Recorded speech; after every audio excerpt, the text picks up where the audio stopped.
Welcome back to the channel. Have you been frustrated by a sudden 403 forbidden error on your website?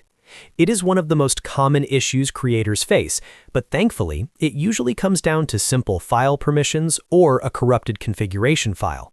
In today's video, I am going to walk you through exactly how to fix the Hostinger 403 error, step by step, so you can get your site back online quickly. Whether you are a beginner or just need a refresher on file management, this guide has you covered.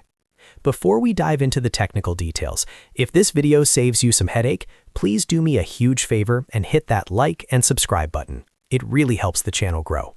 All right, let's get into the fix. First, you need to log into your Hostinger account.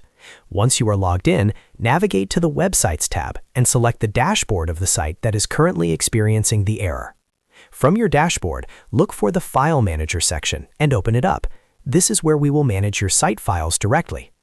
Once the File Manager is open, you need to navigate to the public_HTML folder. This is the root directory for your website. Inside, you first want to make sure your primary index file is present. Look for either index.php or index.html. If these files are missing, your server won't know which page to load first.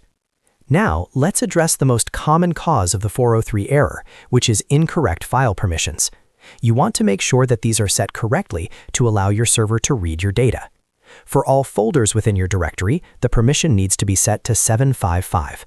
For all individual files, it should be set to 644. If you see anything different, right-click the file or folder, select Permissions, and adjust those numbers accordingly.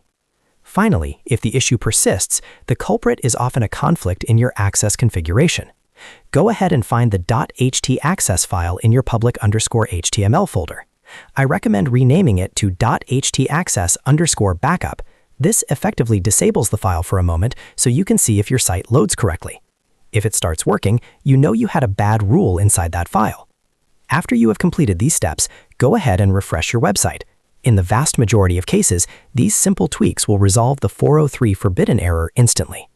If this troubleshooting session helped you save your website today, make sure to hit that like and subscribe button so you do not miss out on more technical tips. Thanks for watching, and I'll see you in the next one.